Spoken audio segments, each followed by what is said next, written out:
Ini ada sudah terbit dalam bentuk DVD manajemen rumah tangga Islami. DVD saya bisa dicari, insya Allah ada. Teman-teman Wisol terbitkan, dan juga kalau tidak salah waktu tabligh akbar saya sempat titipin di sini. Mungkin di masjid masih ada. Kalau enggak nanti kalau ada yang pesan bisa insya Allah saya bawain pada pertemuan yang akan datang.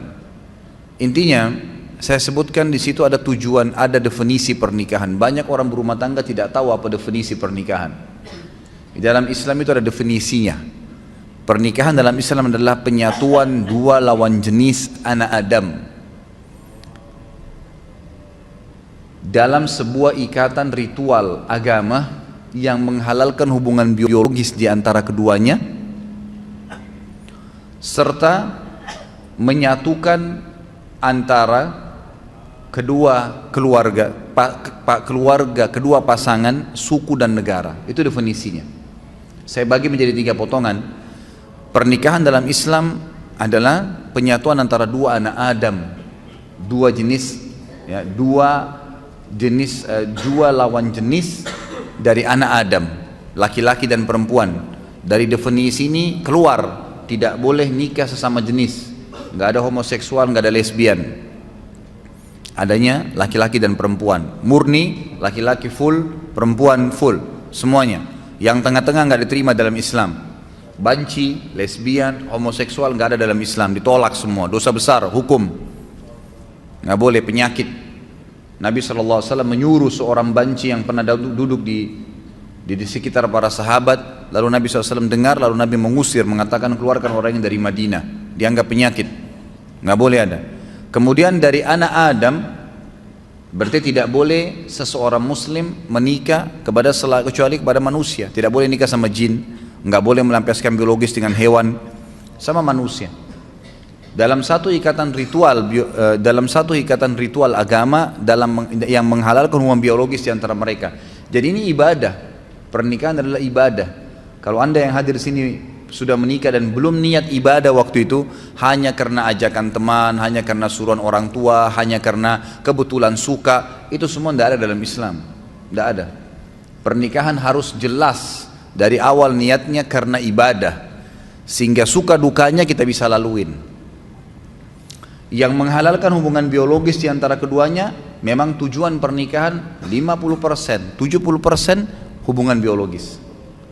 Allah sudah bebankan. Munafik orang mengatakan tidak butuh lihat lawan jenis. Kita butuh lihat, butuh ngobrol, butuh pegang, butuh cium, butuh curhat, butuh berhubungan jima, hubungan biologis.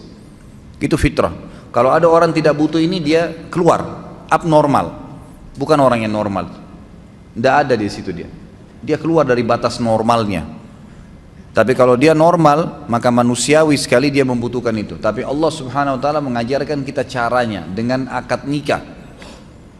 Hanya 5 menit. Si wali mengatakan saya nikahkan kamu sama anak saya Fulan bin Fulan. Kemudian si laki-laki mengatakan saya terima, selesai, sah pernikahannya. Hubungan biologisnya juga sah. Lalu dikatakan akan menyatukan keluarga kedua pasangan. Jangan antum menikah targetnya hanya pasangan kita. Kalau kita menikah, tanda kutip kita juga menikah, tanda kutip ya, kita juga menikah dengan keluarganya. Harus siap, ada ipar, ada mertua. Banyak orang ribut sama mertuanya, ribut sama iparnya karena dia tidak siap. Dia cuma mau pasangan hidupnya saja, eksklusif. Iparnya datang gak dibukain pintu. Suaminya mau bakti sama ibunya, cemberut. Dosa dia. Gimana caranya? Hukum syar'i tidak bisa diubah. Ini bukan hukum rimba. Hukum Allah pencipta langit dan bumi. Laki-laki tetap wajib bakti sama orang tuanya sampai dia mati, dianya mati. Kalau orang tuanya mati atau hidup tetap wajib dia bakti. Tidak boleh istri menjadi penghalang suaminya untuk ketemu ibunya, bakti, ngantarin makanan, ziarah kuburnya kalau mati. Nggak boleh, haram. Dia harus dukung. Banyak istri bangkang dalam poin ini sampai seorang anak berani bangkang dengan orang tuanya. Bahkan saya tahu ada kejadian di Jakarta karena istrinya nggak suka. Tadinya dia belikan rumah ibunya di sebelah rumahnya, dipindahin ibunya. Durhaka sama orang tua. Sampai ulama mengatakan kalau ada seorang anak laki-laki menikah, kemudian dia biarkan ibunya duduk di belakang, istrinya di depan, dia durhaka itu. Ak itu namanya, durhaka. kecuali ibunya yang minta. Tidak boleh. Dan ini wanita harus paham nih, nggak bisa. Kalau wanita seperti ini diceraikan, halal dalam agama Islam. Dia menjadi penyebab si anak putus dengan orang tuanya, halal diceraikan, nggak boleh. Lain kalau perempuan yang memang menikah suaminya nomor satu. Sama Anda juga sebagai laki-laki, tahu perempuan ini pada saat menikah dia punya orang tua, dia punya anak, dia punya saudara, kita punya ipar, harus bisa datang ke rumah, bertemu. Ustadz, mertua saya cerewet, nggak apa-apa, cobaan. Enaknya hidup nggak mau ada cobaan, gimana caranya? Harus ada cobaannya. Ada orang dicoba di pasangan hidupnya, di mertuanya, di iparnya, di anaknya, di tetangganya, banyak, harus ada cobaan. Kalau nggak ada cobaan, hidup kita datar terus, nggak ada seninya kehidupan ini. Nggak ada seninya, dan manusia nanti tidak akan keluar, potensi seseorang akan keluar kalau cobaan ada. Kita akan muncul ide-ide untuk mencari jalan keluar pada saat kapan? Cobaan ada. Bayangkan kalau hidup kita datar terus nggak ada cobaannya, nggak bakal keluar potensi kita. Allah subhanahu wa ta'ala datangkan cobaan itu untuk mengorek, mengeluarkan potensi yang ada. Emang begitu. Hadapin, pecahkan, ya kan? Pahala sabar didapatkan kapan? Pada saat cobaan datang. Kalau cobaan tidak ada, gimana bisa? Nggak mungkin, ya kan? Istri kita hidup 20 tahun di rumah tangganya sama orang tuanya dengan pola tertentu, cara makan, cara tidur, cara berpakaian. Kita pun hidup 30 tahun di ayah dan orang tua kita dengan cara makan, cara hidup dan seterusnya. Lalu kemudian disatukan, tiba-tiba mau bisa baik semuanya? Nggak bisa. Pasti ada penyesuaian. Asas yang penting dalam rumah tangga adalah yang benar memaafkan, yang salah meminta maaf. Selesai. Dan jangan nginapkan masalah. Jangan pernah nginapkan masalah. Clearkan pada saat itu. Salah, minta maaf, saya perbaikin. Kembali kepada hukum Allah. Patokannya agama Allah. Benar salah itu di mata Allah SWT, bukan di mata individu. Banyak orang laki-laki lemah, begitu istrinya marah sama dia, gara-gara dia pergi ke ibunya, langsung dia, ya sudah saya nggak usah ke ibu deh kalau begitu. Daripada saya ribut sama istri saya. Subhanallah. Dudukkan istri Anda. Kamu tahu nggak hukum agama saya wajib bakti dengan ibu saya? Durhaka saya kalau nggak kesana. Kamu pun berdosa kalau kamu lakukan ini. Memang harus begitu. Jangan malah salah di sini, kendor. Harus jelas ya. Kalau perlu seorang istri sokong, kamu ke ibumu, ayo saya temenin. Kapan ke ibu, kapan ke ayah. Berikan sokongan. Kemudian dalam pernikahan juga ada tujuan, teman-teman sekalian, harus ada tujuan. Tujuan pertama itu perluasan hubungan. Memang itu tujuannya. A'udzubillahi minasyaitonirrajim. Ya ayuhan nas, inna khalaqnakum min dzakarin wa untha wa ja'alnakum syu'uban wa qabaila lita'arafu. Inna akramakum innallaha yatqakum. Hai manusia, kami ciptakan kalian bersuku-suku dari laki-laki dan perempuan, dan kami jadikan kalian bersuku-suku, berbangsa-bangsa. Itu variasi Allah kasih. Semua kan dari Adam dan Hawa ya. Kenapa ada orang Arab, ada orang Melayu, ada orang bule, ada orang Afrika, suku-sukunya banyak. Ya Allah sengaja buat variasi itu untuk kalian saling kenal, mengenal. Kata ulama tafsir, dengan pernikahan tahu tradisi makanan ini, pakaian ini, terusnya. Ada tujuan. Orang yang melangkah kepada sebuah perbuatan tanpa tujuan, maka tidak sampai kepada target yang dia inginkan. Ada orang masuk ke mall, nggak ada tujuannya, nggak ada sesuatu. Dia nanti kacau balau itu. Belanja sembarangan, beli makanan sembarangan, habisin uang percuma, buang-buang waktu, nggak ada tujuan. Nggak bisa. Dalam Islam harus ada tujuan. Saya ke masjid mau sholat, tujuannya sholat, jangan pikirin yang lain, udah. Lagi mau belanja sesuatu di pasar, memang tujuannya beli sayur, beli tempe, beli segala, beli itu. Ibu-ibu jangan singgah beli daster, nggak boleh, harus tujuannya jelas. Kalau enggak kemana-mana tuh nanti.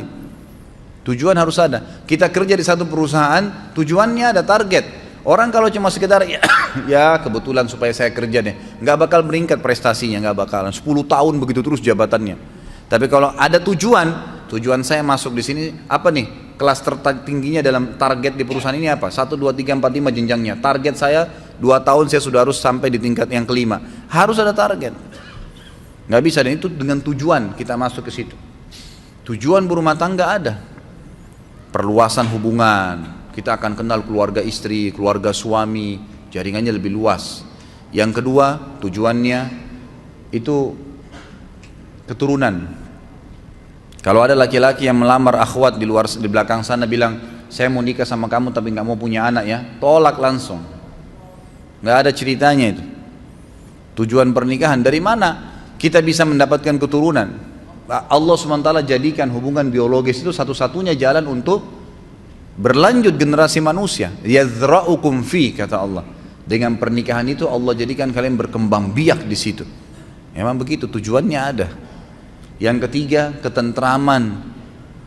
Nikah butuh ketentraman. Cari orang yang akan jadi pasangan kita yang buat ketentraman, dan itu hanya satu. Poinnya supaya bisa tentram, cari agamanya. Imannya ada. Kita sudah tahu semua itu, maka agamanya didahulukan.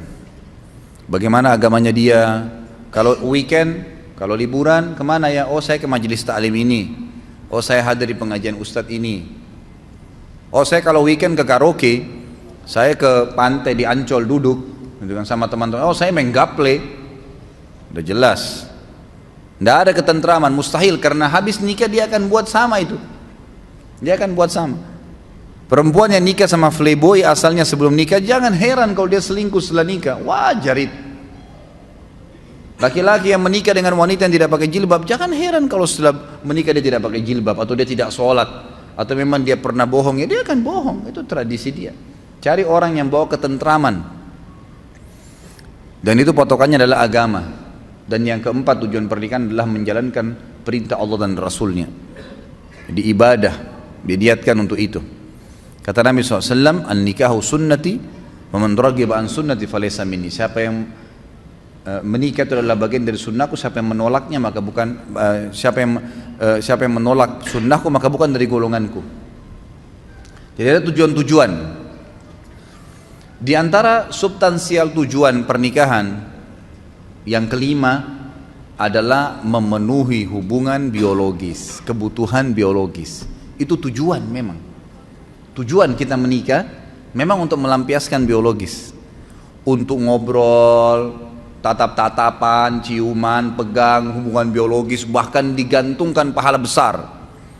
Boleh nggak pacaran Ustadz? Boleh, setelah akad nikah. Sebelum akad nikah nggak ada pacaran dalam Islam. Bagaimana caranya saya kenal dia? Banyak orang sekarang begitu.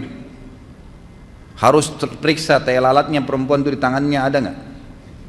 Lihat rambutnya seperti apa, dan beragam macam alasan.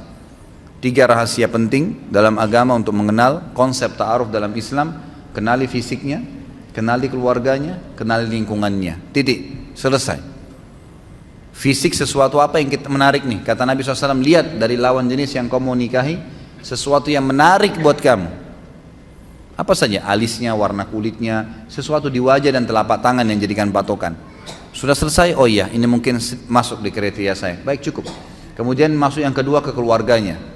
Secara umum, keluarga ayahnya akan mewariskan fisik kepada anak cucu kita nanti. Keluarga ibunya akan menurunkan karakter dan sifat. Saya sudah pernah jelaskan yang sahabat kulitnya putih, istrinya putih, anaknya hitam seperti anak Afrika. Suaminya langsung bilang, pasti kau selingkuh. Kok bisa saya putih, kamu putih, ini hitam keluar nih. Kata istrinya, demi Allah saya nggak pernah disentuh kecuali sama kamu. Ribut, didengar oleh Nabi SAW, dilapor, ya Rasulullah, nih lihat nih, putih-putih ini hitam. Gimana bisa? Nabi SAW diam sejenak, datang wahyu. Lalu Nabi SAW tanya, sesuai dengan wahyu kepada laki-laki tersebut, ada gak kakekmu kulitnya hitam begini? Dia bilang ada, ini keturunannya itu. Jadi fisik turun, makanya biasa kita dapat suami istri mukanya beda sama anaknya kan? Karena itu dari kakek-kakeknya, dari turunan ayah mereka. Jadi turunan ayah istri dan turunan ayah suami itu sama, nanti menurunkan, mewariskan fisik secara global ya. Jangan dilihat substansialnya, secara global. Kemudian keluarga istri, keluarga ibu dari istri dan keluarga ibu dari suami itu akan menurunkan karakter, sifat. Secara umum, oh keluarganya calon saya ini umumnya dosen semua, suka belajar. Itu sudah sifat umum keluarga. Ada satu pemabuk, satu ini nggak dihitung. umum global, ini yang dijadikan patokan. Kemudian kenali lingkungannya. Boleh orang kalau ta'aruf tanya, kebiasaannya apa ya? Kerja di mana? Oh, kebiasaan saya kalau lagi iseng saya pulang kantor ke karaoke, duduk sampai jam 12. Gitu.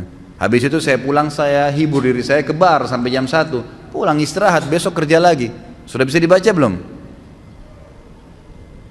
Oh, saya kalau lagi kosong ya nggak apa-apa, saya cuma duduk gitu di rumah. Kalau akhwatnya bilang, kadang-kadang saya nonton TV duduk, saya putar nonton film India dari pagi sampai sore. Sudah tahu belum? Udah punya gambaran lingkungannya. Berarti nanti akan begitu tuh kalau sudah menikah. Oh, saya kalau pulang taklim mampir Nur Iman belajar. Saya belajar taklim. Oh, saya kalau weekend saya hadir tabligh akbar di sini. Dan seterusnya. Saya mulai ikut tahfidz Quran, beberapa surah di store setiap minggu. Nah, itu berarti kita tahu lingkungannya. Nah, ini berarti bagus nih, gitu kan. Itu saja, nggak perlu pacaran keluar sama-sama, nggak usah. Semoga Allah berikan hidayah. Kadang-kadang ada orang tua, kok bisa itu loh. Datang laki-laki malam minggu, tante, om pamit ya, saya mau bawa anaknya. Iya silahkan. Masya Allah. Silahkan dibawa ke Ancol, dibawa ke bioskop dingin-dingin terus ndak zina. Bohong, ndak zina.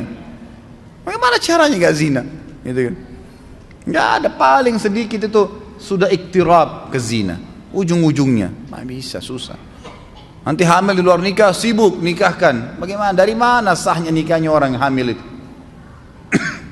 Mana anaknya nggak jelas statusnya, nggak boleh dinisbatkan kepada pemilik sperma, nggak ada hak waris di antara mereka. Kalau anaknya perempuan dari hasil zina, dia nggak punya hak wali. Banyak sekali rentetan hukumnya. Tujuan pernikahan termasuk yang tidak kalah pentingnya adalah kebutuhan biologis. Itu nggak bisa dipungkirin.